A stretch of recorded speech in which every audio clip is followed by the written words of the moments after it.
Buenos días, muy buenos días, damas y caballeros. Aquí de nuevo con ustedes en esta otra entrega de su telediario 1+1. Buenos días, Milicen. Buenos días, Adalberto. Bienvenidos y bienvenidas. Hoy es jueves 4 de febrero. Estamos prácticamente concluyendo la primera semana de este mes. Así es, y nos acercamos velozmente al primer aniversario de esta pandemia, fatídica pandemia, que tanto daño le ha causado a la humanidad y a la República Dominicana en particular, que será el 1 de marzo, se cumple un año de que se detectara el primer caso de coronavirus en la República Dominicana, y eso ha matizado todos los acontecimientos en la República Dominicana. Y en el mundo también, y en el mundo cambió también. todo. Ayer se produjo el segundo día de interrogatorio al principal acusado del asesinato de Junior Ramírez, aquel abogado y profesor de la Universidad Autónoma de Santo Domingo, que había hecho denuncias muy serias, muy contundentes, de corrupción en la Oficina Metropolitana del Transporte, la ONSA, la llamada ONSA, y que pagó con su vida ese hecho. El principal acusado se trata de Argenis Contreras.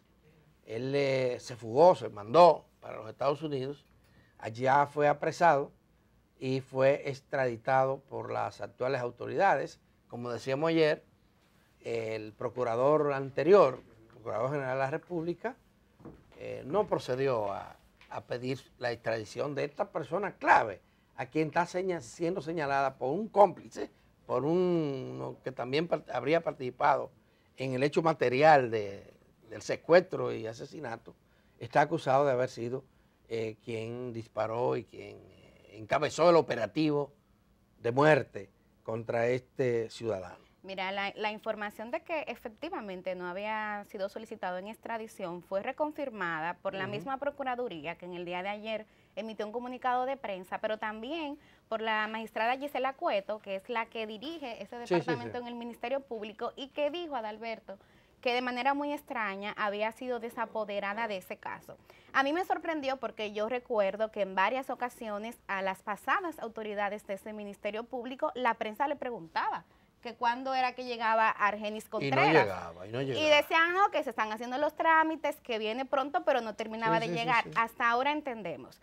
¿Qué me parece a mí esperanzador en este caso? Y te lo comentaba hace un rato. Bueno, que ayer en esa comunicación del Ministerio Público, primero se estaba trazando una estrategia, Ministerio Público articulado.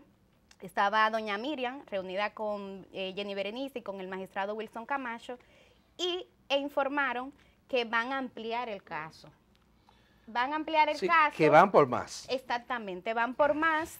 Recordemos que inicialmente este caso había sido conocido solamente por el tema de corrupción, ahora se va a reafirmar la acusación de homicidio y podrían tener nuevos imputados. Aunque ayer uno de los abogados de Argenis Contreras, el Plutarco Jaques, explicaba que hasta el momento Argenis no ha firmado un acuerdo de colaboración con las autoridades del Ministerio Público, pero que está respondiendo todas las informaciones. Está colaborando, dice, y que está dispuesto a colaborar. Bueno, lo primero que hay que saber es que admitió su participación en el hecho. Así es. Eso yo no sé por qué no se lo preguntaron a los abogados, los periodistas y las periodistas que estuvieron allí, porque eso es clave. Y la posibilidad de un acuerdo es un poco complicado para el Ministerio Público porque estamos hablando de un asesinato. Sí. Horrendo. Homicidio horrendo por demás. Horrendo. Aquí no hay pena de muerte. Yo decía, bueno, te vamos a salvar la vida, pero cumple cadena perpetua como hacen en otros países. No, eso no ocurre aquí. Tal vez una reducción de pena, pero lo cierto es que la ciudadanía tiene que mantenerse atenta, vigilante sobre este acontecimiento, porque, señores, algún día tenemos que erradicar aquí el crimen organizado, algún día tenemos que enfrentar con valentía la corrupción a todos los niveles, algún día tenemos que ponerle límite al ejercicio del poder, sobre todo el poder estatal. Y ese crimen particularmente horrendo, tú lo has enfatizado correctamente, Adalberto, porque ya no se trató solamente de la corrupción en sí que implicó la ONSA, una corrupción que había sido advertida, eso había salido, Adalberto, hasta en periódicos, y nadie del Ministerio Público se había mostrado interés en investigar qué era lo que estaba pasando en la ONSA. Sin embargo, este abogado, Junior Ramírez, denuncia esto. Él, días antes de su asesinato, tenía pendiente una audiencia ante el Tribunal Superior Administrativo porque había solicitado una información usando la ley 200-04, que es la ley de acceso a la información pública, y la entidad no se le había dado. Entonces, horas antes de esa audiencia es que a él lo secuestran en la UAS y lo matan. Entonces, es un crimen horrendo y como tú bien dices, ojalá que pudiera comenzar a sentar un precedente positivo en esta lucha contra la corrupción que tanto daño hace a la República Dominicana. Bueno, esa es una de las noticias más destacadas de hoy. Hoy continúan los interrogatorios. Sí, a las 3 de la tarde lo van a interrogar de nuevo. Y posiblemente se le conozca además la medida de coerción porque ya vence el plazo de las 48 horas. Así es, sí, eso implica que envíen el expediente de parte del Ministerio Público. Esa es una de las noticias. Otra noticia trascendente que ocurrió en el día de ayer es que el presidente Luis Abinader encabezó el acto para dar inicio a su programa de construcción de viviendas populares a bajo costo, destinadas a personas de ingresos bajos, muy bajos y muy bajos. Porque estamos hablando de apartamentos que van con un valor desde los 800,000 pesos a los 2 puntos y tantos millones de pesos. Vamos a ver ese programa. Hay muchas expectativas y, a decir verdad, la gente está preguntando que cómo es que va a acceder a esas viviendas, que qué es lo que tienen que hacer. Y hay que explicarle a la población todos esos procedimientos. Pero tanto del país como la comunidad dominicana residente en los Estados Unidos está muy atenta a este programa que aparece como un programa de alto interés nacional, y así lo dijo ayer el presidente Luis Abinader. La novedad en el día de ayer, en este caso, estuvo relacionado al anuncio de que sería a través del CODIA que se gestionaría la construcción, que el sector público no participaría, aunque ya eso también... Y van a rifar proyectos, y además el sector privado va a invertir dinero. Es un acuerdo tripartito. Ojalá, porque el Estado Dominicano tiene una deuda bastante grande. Claro. En cuanto a vivienda, las inversiones en ese plano han sido muy bajas, no llegan al 1%, ni siquiera cuando hace unos años se declaró que era el año de la vivienda, ni siquiera en ese momento se hizo una inversión significativa. Es que después que se impusieron todas estas medidas fondomonetaristas, o neoliberales, como se llama la economía, que se quiso achicar el Estado a la mínima expresión y se les redujo la fuente de ingresos significativamente. Fíjate tú, por ejemplo, las aduanas, cómo se redujeron sustancialmente los impuestos para abrirle la puerta a las importaciones, a veces lujosas, que se hacen de distintas partes del mundo. Después que se hizo eso, el Estado Dominicano desistió de los programas de construcción de viviendas. El último gran proyecto no terminó de hacerse completo, que fue el de Salvador Roger Blanco, con aquellas 25,000 viviendas que se propuso construir en un año. Y eso fue estamos hablando de los... Claro, Invivienda quedó por mitad.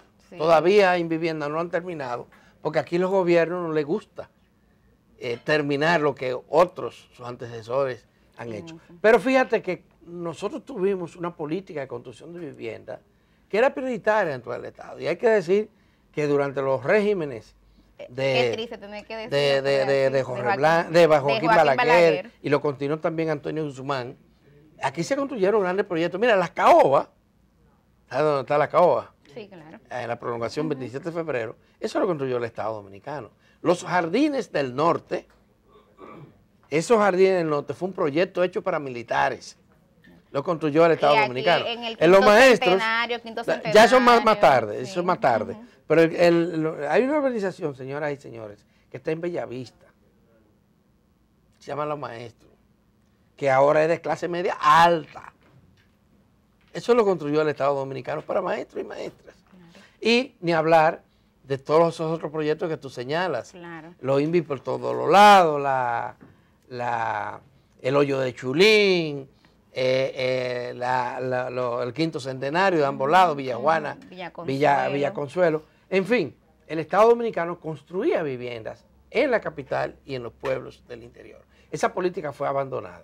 Ahora todo es con el sector privado. Ahora es porque el sector privado no quiere que le den competencia. ¿Qué competencia le puede hacer el Estado si construyera para los pobres? Eso te iba a decir, eso te iba a decir, porque lo que pasa es que al final, con las condiciones que ha estado construyendo el sector privado, no son condiciones que le permiten acceso a familias de escasos recursos. Aquí se ha trabajado, por ejemplo, con la figura del fideicomiso. No hay ningún recurso. Sí, a veces. Sí, exacto, realmente. A veces, lamentablemente, hay ninguno. Con la figura del fideicomiso. Y la gente que no tiene un salario o que no es un trabajador formal no puede acceder a estos préstamos. Entonces, ahí está el problema. Este gobierno se puso la vara alta. Hay gente que no consigue que les presten para comprar arroz y habichuela. Y esa es la gente que necesita la protección del Estado dominicano. Los más pobres entre los pobres no tienen con qué pagar una vivienda. Se habla de 5,000 pesos, pero si usted no tiene un empleo fijo, si usted vive del chiripeo, si usted se la busca todos los días para poder sobrevivir. Hay gente que ni siquiera, Alberto, tiene a veces una cuenta en un banco. Entonces, y yo no puede. Claro. Entonces no entiendo por qué el Estado no puede construir viviendas que tienen que ser subsidiadas. Sí. Y por supuesto no para distribuir entre los políticos. Como suele pasar. Sino para distribuir entre personas que verdaderamente la necesitan. Aquí el gobierno pasado construyó un proyecto modelo, que fue el de la barquita, sí, la nueva barquita. Pero increíblemente desistió de ese modelo. Ese fue un plan piloto que no pasó de ahí, porque posteriormente el gobierno desaloja gente en condiciones de vulnerabilidad en la orilla del río Osama, los Guandules y zonas aledañas, el llamado proyecto de Santo Domingo Sabio, y a eso no le construyeron vivienda, eso lo mandaron a freír tusa, por allá, búsquesela como pueda, de que con 200,000 pesos busque una vivienda, alquílese por ahí, y esto verdaderamente que es totalmente injusto. Solo para cerrar ahí, señalar que este gobierno se ha puesto la vara un poquito alta en cuanto a cantidad. Dice que va a construir 64,000 viviendas en estos 4 años. Eso es positivo, totalmente positivo. Claro, y ojalá que lo cumpla, lo que estamos llamando la atención es cuestionando el método de construcción, que también, la participación. No, esa parte está bien, para el que puede pagar, debe de pagar. Sí, pero los que no pueden pagar, a eso hay que hacer un proyecto aparte. Exactamente. Eso es lo que teníamos que ver. Y yo no aspiraría a que construya 60,000, ni siquiera 30,000, ni siquiera 20,000, pero digamos, vamos a hacer aunque sea 10,000 viviendas para esto, y el Estado Dominicano va a poner los fondos para hacer esa vivienda. ¿Se le pondrán una cuota a los beneficiarios? Depende de las condiciones, y debería de ponerse una cuota. Pero la idea es sacar de la inmundicia, de la promiscuidad en que tiene que vivir una parte de la población dominicana para que pueda, por lo menos, sobrevivir con algún nivel de dignidad. Bueno, el tiempo se nos termina. Hay una noticia que yo quisiera comentarla, porque es sumamente importante y prometemos volver sobre el tema mañana. Es lo relativo a la mortalidad materna y neonatal. El director del Servicio Nacional de Salud admitió ayer que las muertes maternas se incrementaron un 20% en el año 2020. Él atribuye esta situación a la COVID y puede tener razón. A la COVID no solo porque, bueno, es que los hospitales virtualmente cerraron durante meses. Y algunas maternidades especializadas, como la de Los Minas, se convirtió en maternidad COVID. Maternidad COVID. Pero él decía que el 46% de las mujeres embarazadas dejaron de ir a consulta. Estamos hablando pero de ¿a dónde van a ir si no hay médico? Exacto. No fue que ellos dejaron de ir. Es que no estaban. Es que no tenían posibilidades de que la atendieran porque los médicos especialistas no iban. Claro, también hay un factor psicológico, hay miedo a contagiarse, miedo a todo eso, y las reglas decían eso, y los médicos decían yo no quiero enfermarme. Exacto. Pero además el propio director del Servicio Nacional de Salud reconoce que un porcentaje bastante alto del personal médico y paramédico, es decir, de doctores en medicina, especialistas y enfermeras, se salieron de los hospitales porque tenían enfermedades enfermedades vulnerables, de alto riesgo, Y también por la edad. Superaban los 60 años, porque aquí en República Dominicana tú tienes el caso de que los especialistas casi siempre son ya personas. No, y además, hasta médicos generales, el tema es que en el sector de salud, los médicos tienen miedo a pensionarse porque le quitaban el seguro. Ahora es que hay un acuerdo que se promete que a partir de junio, los médicos que se retiren van a recibir un 20%, médicos y las enfermeras, un 100% de su salario. Que eso va a ocasionar otro problema, porque entonces hay que ver quién va a relevar esos médicos que se retiran. Médicos es lo que más hay. Sí, pero lo único que tienen que nombrarlo, porque claro, hay las universidades aquí han estado fabricando médicos a dos manos, anda el médico desempleado por ahí, que eso no tiene madre. Y sobre todo los médicos generales, que ya hoy, como no hay un sistema de atención primaria adecuado, no tienen cupo.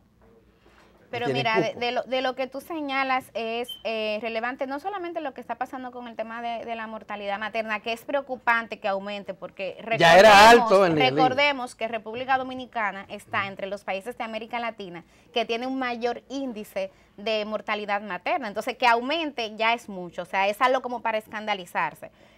Pero también parte de lo que ha pasado con el tema COVID, Adalberto, es que ha invisibilizado otros males de salud. Mira, ahí están los enfermos de cáncer, ahí están justamente los diabéticos, los hipertensos. Sí. O sea, la gente con enfermedad del corazón. Exactamente, entonces es lamentable porque como ahora todo es COVID, se está priorizando la COVID, y mira que es algo que se le ha venido advirtiendo, se le advirtió a las autoridades pasadas, se les ha advertido a esta, que hay que también contemplar la respuesta, estrategias para esas. Bueno, hace 3 meses, que la Alianza por el Derecho a la Salud, que es una coalición de organizaciones sociales, hizo una rueda de prensa, presentó un documento que posteriormente se lo envió a las autoridades, donde advertía sobre esta situación para que tomaran las medidas adecuadas. Y todavía no se han tomado ninguna en ese sentido.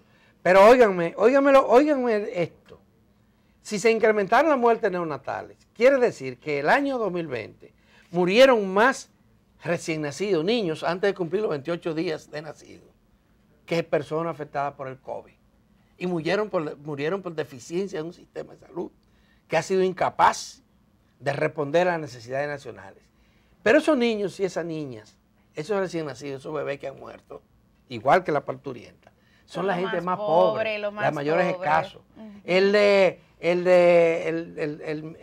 director del Servicio Nacional de Salud decía, el 47% de las parturientas que murieron son haitianas. Y murieron porque allá no se da seguimiento.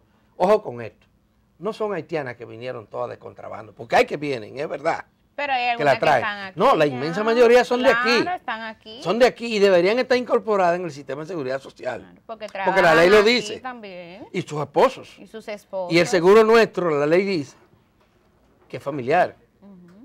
O sea, esposas e hijos deben estar incorporados, beneficiándose del seguro que paga el patrón y que paga el trabajador.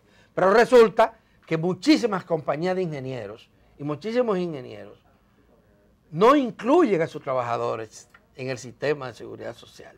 Y la inmensa mayoría de los trabajadores de la construcción, igual de la agricultura, son haitianos. Son haitianos, no nacidos aquí, no, haitianos, inmigrantes haitianos. Y ahí están las mujeres, que son las más pobres entre las pobres. Por eso no es casual que sean las primeras en morir cuando hay situaciones como esta. Ahí la actitud no debe ser cruzarse ante los brazos porque son haitianas, es ver de qué forma el sistema de salud pública responde y se cumple lo que ya está establecido en la ley. Se nos acabó el tiempo y vamos a tener entonces aquí, vamos a hacer una pausa ahora y cuando volvamos, vamos a tener en la entrevista en primer plano a un prominente miembro del Consejo Nacional del Poder Judicial. Así que